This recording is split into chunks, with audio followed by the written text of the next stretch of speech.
Hi, good people. It's Amy from Savor Salvage Scent, and I hope this finds you doing really well in spite of the world's challenges. Today, I thought I would share with you a lineup that I just kind of planned in my head today about powdery scents that I really look forward to wearing this spring. There are many more powdery scents in my collection. I really like powdery scents. They tend to be divisive, though. I find that people love or hate them. So I will say this video goes out to my friend Eloisa, and this video does not go out to my friend Autumn. So powdery scents, I think I have more than a dozen here. I'm going to just say a little bit about each, what kind or version of powder I find them to be, around when they were created, and their price point. For those of you who are new to the channel, this mostly focuses on all things perfume or fragrance related. To those of you returning, thank you so much for being here and keeping the conversation going. And if you haven't yet, I hope that you'll click the red subscribe button so that we can stay in touch. And give this video a thumbs up if you would. It really helps my channel grow. So first, I'm going to talk to you about a scent that was first created in 1850. But yet, if you had me blind sniff this, I would swear it was made today. It's so modern, and it's to me a gourmand before the time of gourmands. This is Heliotrope Blanc by Piver, and this gigantic bottle, which I think is 14 ounces, was only like $15 or $20. It is a fleeting scent. You have to reapply it, but I find it to be perfect before bed. Oh my gosh, it is really vanillic. Definitely smells like heliotrope, which some people call cherry pie flower. And vanillic, yeah, did I say vanillic? Powder. So gorgeous, feels modern. Dirt cheap. Next would be Esprit de Oscar. So by Oscar de la Renta. This is supposed to be kind of a modern version of the original Oscar. This was produced in 2011 first. I think not only is it a modern take on Oscar, but I think if you like L'air Bleu by Guerlain, this feels like its younger cousin. Really gorgeous, modern, where L'air Bleu is a bit more carnation-y. This to me is like a floral, fluffy. You get a little bit of tonka, and again, you get some heliotrope in this. Really beautiful. And this one you can find really cheaply. I want to say $20, $25. Next, Guerlain's Insolence. And I should just say, Guerlain does powder well, and I could have chosen 30 Guerlains. I decided to go with a few I don't talk about as much today. And also I wanted to go with ones that I think go especially well in the spring. So you won't see things like Shalimar here. I've talked about L'air Bleu a lot already because I adore it. So today I'm going to talk about two others by Guerlain. One is Insolence. This was first released in 2006. This is violet, candy, berry, and iris powder. There's nothing like it. To me, this smells like, I don't know why, fresh life, innocence, spring. It's powdery, but I feel like it's somehow still modern enough. It's gorgeous. It smells a little bit like makeup. I just love it. And I know a ton of people who love it from their teens through their 90s. It's incredible. Another by Guerlain that I don't talk about very much, and I think it's because it's super strong and I find it hard to wear unless it's like a crisp, cold day. Lynn by Guerlain. This was created in 2003, I believe. What I get from this is, pardon me, magnolia, vanilla, benzoin, amber powder. Again, it's really strong, but I find the magic is in the dry down, and it does great on a crisp spring day. Next, Flower by Kenzo, recently gifted to me. I had a bottle years ago and loved it. This was gifted to me by my friend Lynn. Thank you.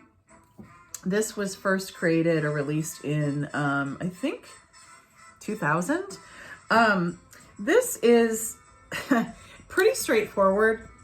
somehow still modern, but I find it to smell just like powdered baby's skin. Like clean, fresh from God's eye skin. Powdery.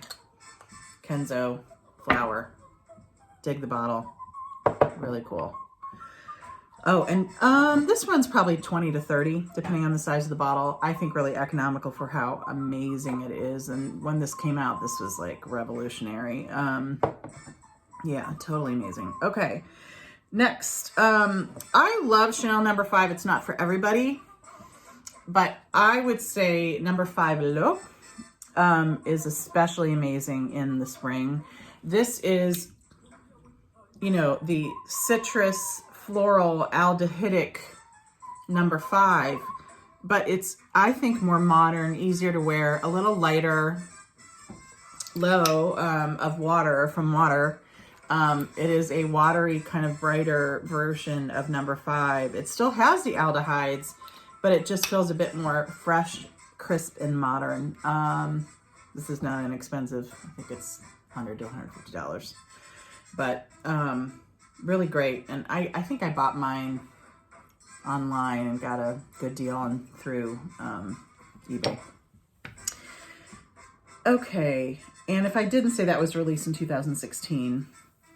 All right, relatively new to my collection. I, like so many people, fell in love with, well, I love a lot of Sarah Jessica Parker's perfumes, but I went crazy for Stash, the really woody perfume. It since became more expensive where it was a cheapie when it kind of came out. Along those lines now is Stash Unspoken. I found box sets of this at TJ Maxx a few weeks ago for $14 markdown with the perfume, which I think is a 1.7 cream and shower gel. So I know the world is crazy about Coco Mademoiselle by Chanel. I'm not, and I think it's just because I smell it a ton. There's also just there's like a hint of screechiness in that perfume to me that I like to smell it on other people, but it gives me a bit of a headache. I don't love it on me. For some reason, Stash Unspoken reminds me of Coco Mademoiselle without that screechy element. Plus, it's about 1/10 of the price if you get it on sale at TJ Maxx, as I did. Oh, so it's just really like, it smells like, I'm not exactly sure of all the notes, but what I get is patchouli, tonka, woody, floral powder.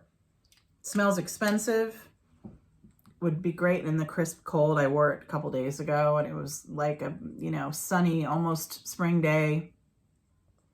Really nice. Stash Unspoken by Sarah Jessica Parker. Oh, next. I don't wear this enough or talk about it enough. And every time I do smell it, I'm like, oh my gosh, it's so good. This is by Haramain. This is called Junoon Noir. I believe an original scent, Junoon, came out, years ago. This scent, Junoon Noir, came out in 2018. And what I found so cool about this is it's powdery, but it's super modern because it plays with lime and kumquat. And so it's got that powderiness, but it's still got that brightness of the, and distinctness of lime and kumquat. It's so good. I got this on super sale a couple years ago. I think I paid like $40. I want to say it ranges from like $60 to $100, but if you watch, you can get it on sale, and it's so good. And it, to me, is the quality of a $200 or $300 niche perfume. It's phenomenal. So Haramain's Junoon Noir, kumquat, lime, and powder. Another just absolute crazy love this year that I purchased actually about a year ago is La Perla's Mia Perla. This came out in 2017. Super affordable. I think I paid about $25 for it. And what I get from this is amber, vanilla, and powder. It's right on the edge of gourmand and kind of a floral perfume. Has a bit of a floral nature, but mostly I would say I get amber, powder, vanilla, and it's just, this is one where it's like addicting. And it's interesting, I found people to be split about this as far as reviews, but I think if you like powder and like vanilla, sure win, and really inexpensive, and smells, I think, expensive. Really great. Okay, next is a recent purchase. I'll talk about this another time, but I'm on a low buy this year. But oils from Solstice Scents are pretty inexpensive. This is vanilla pipe tobacco. I think it's around $17 or $18. In case you're interested in Solstice Scents, it's a small indie house and their shop is closed for a few months each year. So they reopen, I think, in mid-April. So just so you know, they won't be open right now, but you want to love this perfume and buy this perfume. I'm telling you. People told me about it for years, and for some reason I was late to the game. Tobacco, I love or hate. There's some scents that just honestly lean too masculine for me, which is saying a lot because I really love some masculine scents or male marketed scents.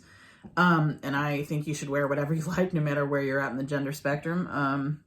But this thing, oh my God, to me, so one of the things that the owner and nose for the house, her name's Angela St. John, does well is marshmallowy scents. And even though I don't think that's a note here, what I get is not like smoky tobacco. It's unlit pipe tobacco with marshmallow and vanilla. Like, this is so good. I can't, again, it's addicting. It just smells amazing. The only thing I'll say that's a little bit of a challenge with this one is it is really fleeting, like fleeting in a couple hours, it's gone. So one to be reapplied. I think they have a perfume version of this too, and I wonder if it's any better in alcohol-based spray. But it is delectable, highly recommend. If you like powder and fluffy marshmallowy kind of scents, incredible. Next. Prada Candy Night. I know that some of you might not think powder when you first spray this, but it is, oh, I just had to respray it. I love it so much. The dry down is magical. I smelled this on a friend at work a couple of years ago and just went crazy. I practically followed her around. It smells like cocoa powder and tonka bean. So it's got a tiny bit of that like fluffy, almost smoky tonka, but definitely cocoa powder.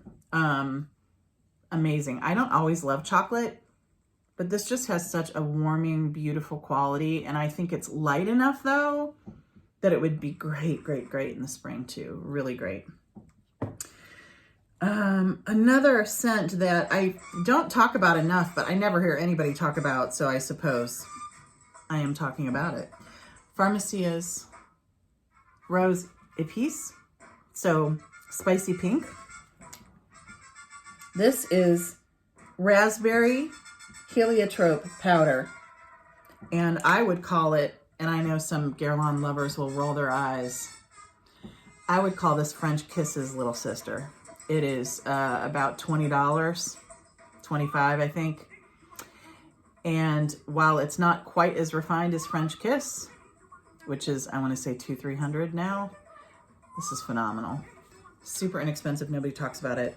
Powdery, raspberry heliotrope, almost has a lipstick kind of feel. And on that note, last but not least, a wonderful decanter, small bottle gift from my friend Lynn of Frederic Malle's Lipstick Rose. Oh my gosh, even their little cherry red orange decants or samples are sexy.